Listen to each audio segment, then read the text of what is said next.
വികസന വികസന അജണ്ട, അതായത് പിണറായി അജണ്ട. വികസനം എന്താണ്? പിണറായിയുടെ നേതൃത്വത്തിൽ തീരുമാനമെടുത്ത വൻ പദ്ധതികൾ കേരളത്തിൽ നടപ്പാക്കിയത്. അപ്പൊ ഇഷ്യൂ പിണറായി തന്നെ. ആ വികസനങ്ങൾ, കിഫ്ബി, അതും പിണറായി തന്നെ. കാരണം തോമസ് ഐസക് ഇല്ല കഴിഞ്ഞ മന്ത്രിസഭയിൽ. അപ്പോൾ വികസനം എന്ന് പറഞ്ഞാൽ വികസനം സമം പിണറായി. ഇതാണ് ഇവരുടെ LDFന്റെ ഇത്തവണത്തെ വിജയിക്കാനുള്ള തുരുപ്പ് ഷീറ്റ്. ആ തുരുപ്പ് ഷീറ്റിനുള്ള ഒരു ബലം കൊടുക്കുന്ന ഒരു ഫാക്ടറാണ് MLA-മാരുടെ മെച്ചപ്പെട്ട പ്രകടനം. LDF അവകാശപ്പെടുന്നത് അവർ ജയിക്കുന്നത് പിണറായി വിജയൻ പ്ലസ് MLA-മാരുടെ വികസന അജണ്ട. ഇതാണ് ഫോർമുല. ആ ഫോർമുലയിൽ ഒരു കാര്യം ആളുകളോട് നമ്മൾ പറയുന്നില്ല. ശരിയാണ്, പല MLA-മാരുമായി അവരുടെ വികസന പ്രവർത്തനങ്ങളുമായി ബന്ധപ്പെട്ടിരിക്കുന്നു. അങ്ങനെ വീണയ്ക്കുമുണ്ട്, AK ശശീന്ദ്രനുമുണ്ട്, ഞാൻ പറഞ്ഞ അബ്ദുൾ റഹ്മാനുമുണ്ട്, എല്ലാവർക്കും ഉണ്ട്. ഏറ്റവും അധികം കാണേണ്ടത് പിണറായിയില്ല. പിണറായി ധർമ്മടത്താണ് കാണേണ്ടത്. കാരണം അദ്ദേഹം മുഖ്യമന്ത്രിയുടെ മണ്ഡലം, മുഖ്യമന്ത്രി ആഗ്രഹിച്ച എല്ലാ വികസന പ്രവർത്തനങ്ങളും കൊണ്ടുവന്നു. ഒരു ആംഫി തിയേറ്റർ അടക്കം അവിടെ കൊണ്ടുവന്നു. അപ്പോൾ അത് അദ്ദേഹത്തിന് കിട്ടുന്ന വോട്ടിൽ പ്രതിഫലിക്കണമല്ലോ, ഒമ്പിച്ച തോതിൽ പ്രതിഫലിക്കണമല്ലോ. അപ്പോൾ അതങ്ങനെ നിൽക്കട്ടെ. അപ്പോൾ പക്ഷെ ഇത് പറയുമ്പോൾ മറുവശത്ത് ഇത്രയെല്ലാം വികസനം ഉണ്ടായിട്ടും ഇത്രയെല്ലാം MLA-മാർക്ക് സ്വാധീനമുണ്ടായിട്ടും കഴിഞ്ഞ പഞ്ചായത്ത് തെരഞ്ഞെടുപ്പിൽ അത് ജനങ്ങളെ തീരെ ബാധിച്ചില്ലേ? അവരെന്തുകൊണ്ട് കോൺഗ്രസ്സുകാരെയും മുസ്ലിം ലീഗുകാരെയും ഇത്ര കൂട്ടത്തോടെ തെരഞ്ഞെടുത്തു? ഈ അഡ്വാൻറ്റേജ്, ആ തെരഞ്ഞെടുപ്പിന്റെ ഫലമായി ഇത്തവണ ആദ്യമായി കോൺഗ്രസിന്റെ നിരവധി പഞ്ചായത്തുകളും മുനിസിപ്പാലിറ്റികളും ജില്ലാ പഞ്ചായത്തുകളിലും കോൺഗ്രസ് മുസ്ലിം ലീഗ് പ്രവർത്തകർ വളരെ വളരെ സജീവമാണ്. ഞാൻ ജയിച്ച വാർഡിൽ കോൺഗ്രസ് അല്ലെങ്കിൽ മുസ്ലിം ലീഗ് ജയിപ്പിക്കണം എന്ന വാശിയുള്ള കാഡർമാരാണ് UDF ഞാൻ ആദ്യമായി കാണുന്നത്. ഇത് കേരളത്തിലെ മാധ്യമങ്ങൾ എന്തുകൊണ്ട് പറയുന്നില്ല?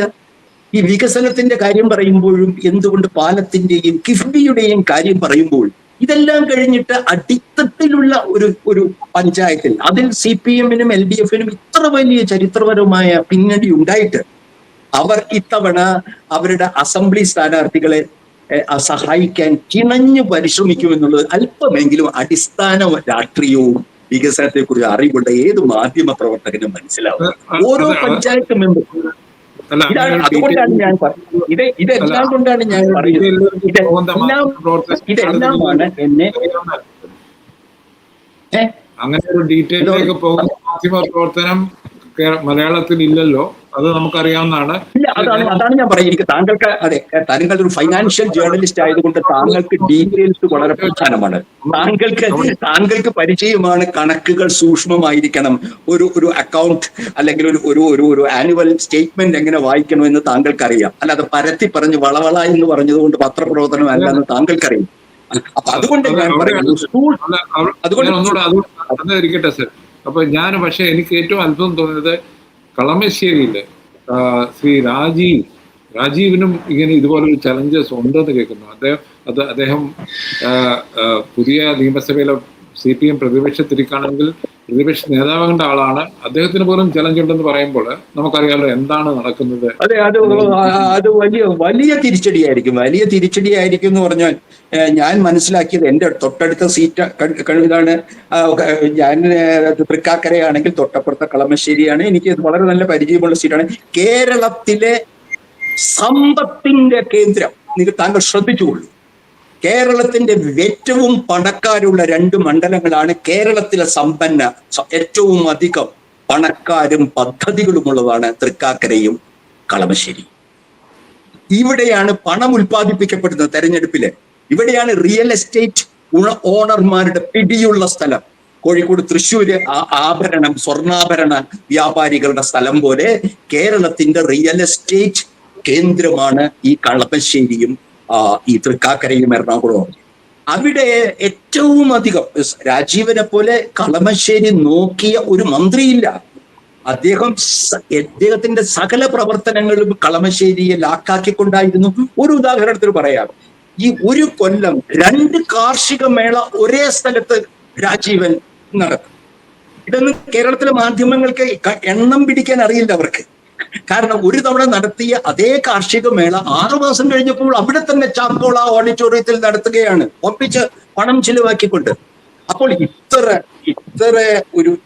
നഴ്സ് ചെയ്യപ്പെട്ട രാജീവൻ എന്ന് പറയുന്ന ഇൻഡസ്ട്രീസ് മിനിസ്റ്റർ, അപ്പൊ വ്യവസായ മന്ത്രി നഴ്സ് ചെയ്ത കളമശ്ശേരിയിൽ അദ്ദേഹത്തിന് വലിയ രാഷ്ട്രീയ വെല്ലുവിളിയാണ് ഈ തെരഞ്ഞെടുപ്പിൽ നേരിട്ടുകൊണ്ടിരിക്കുന്നത്. ആലുവ UDF സീറ്റാണെന്ന് താങ്കൾക്കറിയാം. അപ്പുറവും ഇപ്പുറവും UDF കോട്ടകളാണ്. അതിന് നടുക്കുള്ള കളമശ്ശേരിയിൽ ഇത്തവണ രാജീവൻ വലിയ വെല്ലുവിളിയാണ് നേരിടുന്നത്. എന്നെ ഓർമ്മിപ്പിച്ചതിന് വളരെ വളരെ നന്ദി. ഞാനത് മറന്നിരിക്കുകയായിരുന്നു.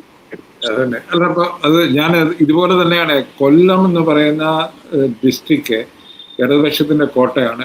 CPM-ഉം CPI-യും മിക്കവാറും എല്ലാ സീറ്റുകളും വീതിച്ചെടുക്കുന്ന ഒരു പാറ്റേണാണെന്ന് പറഞ്ഞിട്ടുണ്ട്. അവിടെ നിന്ന് എനിക്ക് എൻ്റെ സുഹൃത്തുക്കൾ, CPI-യിലുള്ള സുഹൃത്തുക്കൾ പറയുന്നത് ഈ പ്രാവശ്യം വളരെ വിഷമകരമാണ്, നമ്മൾ കുറച്ചെങ്കിലും പിടിച്ചു നിൽക്കാൻ കഴിയുമെങ്കിൽ നല്ലത് എന്ന് പറയുന്നു. അത് എന്താണ് സർ കാണിക്കുന്നത്? ഈ ഇടതുപക്ഷ കോട്ടകൾ തന്നെ വെള്ളലുണ്ടായി എന്നാണ് കാണിക്കുന്നത്. അല്ല, അതെനിക്ക് അറിഞ്ഞുകൂടെ. കോട്ടയാണോ എന്ന് ചോദിച്ചാൽ കഴിഞ്ഞ ലോക്സഭാ തിരഞ്ഞെടുപ്പിന് ശേഷം CPM-ന്റെ ഏതെല്ലാം കോട്ടകളാണ് കേരളത്തിൽ അവശേഷിക്കുന്നത് എന്ന് ഒന്ന് പഠിച്ചാൽ അതിൽ കൊല്ലത്തിന്റെ എല്ലാ ഫലങ്ങളും ഇല്ല. കൊല്ലം ടൗണില്ല. കൊല്ലം നഗരം ഭരിക്കുന്ന ആരാണ്? അപ്പൊ ഞാൻ പറയുന്നത് ഈ പൊതുവർത്തമാനം കൊല്ലം കോട്ടയാണ്. പാലക്കാട് കോട്ട. പാലക്കാട് എന്ത് കോട്ടയാണ് CPM-ന്റെ? പാലക്കാട് ടൗൺ, അതിലെ പ്രധാന കേന്ദ്രം AKG-യും മലമ്പുഴയും VS അച്യുതാനന്ദനും ഒക്കെ എത്രയോ ആളുകൾ പാലക്കാട്. വാസ്തവത്തിൽ കണ്ണൂരിനേക്കാൾ ശക്തമായ കമ്മ്യൂണിസ്റ്റ് പാർട്ടി തിരഞ്ഞെടുപ്പ് മണ്ഡലത്തിലെങ്കിലും പാലക്കാടാണ്. പലരുടെയും വിചാരം കണ്ണൂർ കോട്ട. പാർട്ടി CPM-ന്റെ യഥാർത്ഥ കോട്ട ജനങ്ങളും വോട്ടുമുള്ള കോട്ട. അത് സമാധാനപരമായി പാർട്ടി പ്രവർത്തനത്തിലൂടെ ഏറ്റവും അധകൃതരായിട്ടുള്ള വർഗങ്ങളും കർഷക തൊഴിലാളികളെയും സംഘടിപ്പിച്ച് കമ്മ്യൂണിസ്റ്റ് മാർക്സിസ്റ്റ് പാർട്ടിയുടെ ഏറ്റവും വലിയ കോട്ടയാണ് പാലക്കാട്. അത് പറയില്ല മാധ്യമങ്ങൾ. അത് ഒരു വടക്കേ നിന്ന് ചാടി ഇറങ്ങി വരുന്ന പ്രണബ് റോയിയും അവർക്ക് പറയും കണ്ണൂർ. കാരണം അവിടെ കണ്ണൂർ കൊലപാതകങ്ങൾ നടക്കുന്നു. ഏറ്റവും വലിയ പാർട്ടിയായ പാലക്കാട്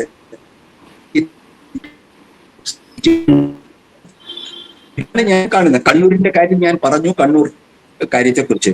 അപ്പോൾ പൊതുവെ ഇതെല്ലാം കാണിക്കുന്നത്, എനിക്ക് കൊല്ലത്തെക്കുറിച്ച് സൂക്ഷ്മമായ വിവരമില്ല. തിരുവനന്തപുരത്താണ് CPM-ന് 11 സീറ്റിൽ 12 സീറ്റിൽ എത്ര പിടിക്കാൻ കഴിയുമെന്നുള്ളത് യഥാർത്ഥ പ്രശ്നമാണ്. ഈ ക്ലസ്റ്റർ, ഈ BJP ക്ലസ്റ്റർ പിടിക്കുന്ന വോട്ടുകൾ CPM-ന്റേതാകുമോ UDF-ന്റേതാകുമോ എന്ന പ്രശ്നം. മുസ്ലിം വോട്ട്, ഉദാഹരണത്തിന് മുസ്ലിം വോട്ട് ശിവൻകുട്ടിയെ രക്ഷിച്ച ആ സന്ദർഭത്തിൽ നിന്ന് മാറി ശബരിനാഥിന് കൊടുക്കാൻ മുസ്ലിങ്ങൾ തീരുമാനിച്ചാൽ കളി മാറിയില്ലേ? കഴിഞ്ഞ തവണ ശിവൻകുട്ടി ജയിച്ചത് മുസ്ലിം വോട്ടുകളുടെ ഫലത്തിൽ. UDF അല്ല, ജമാഅത്തെ ഇസ്ലാമി എന്നില്ല, SDPI എന്നില്ല, മുസ്ലിം ലീഗ് എന്നില്ല. ഞാനവിടെ പ്രവർത്തനത്തിന് പോയതാണ് ശിവൻകുട്ടിക്ക് വേണ്ടി.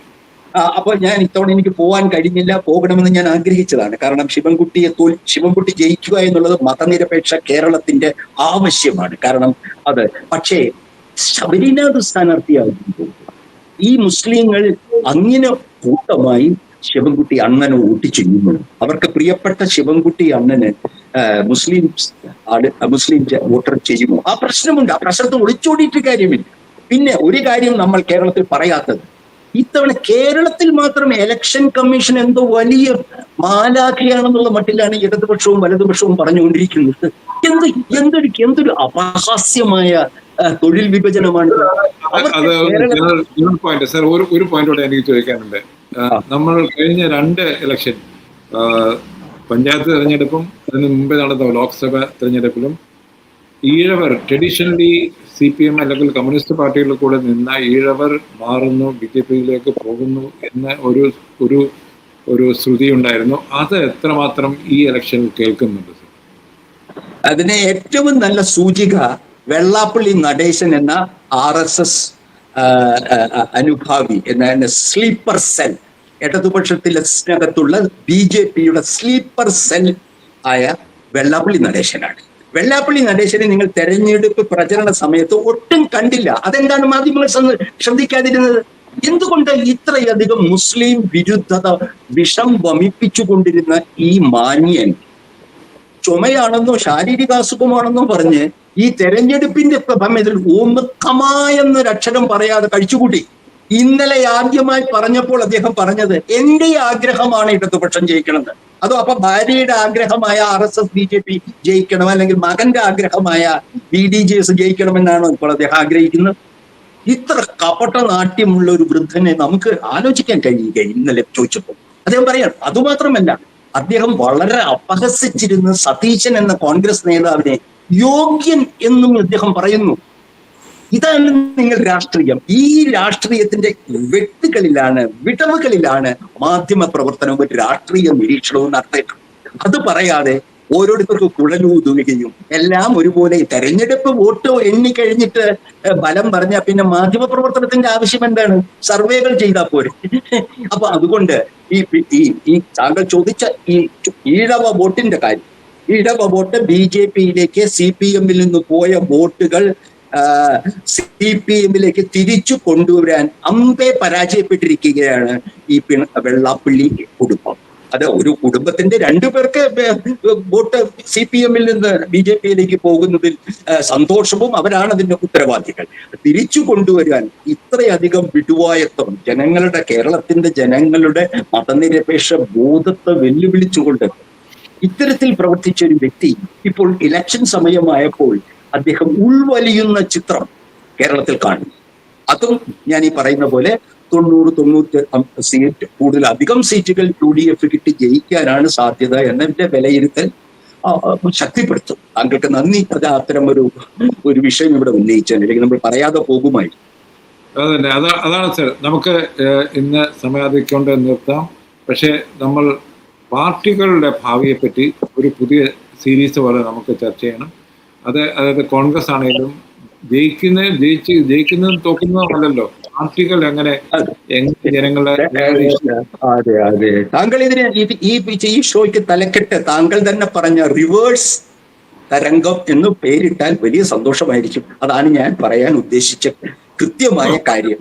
അത് തെറ്റായോലോ ശരിയായാലും റിവേഴ്സ് തരംഗം. നന്ദി.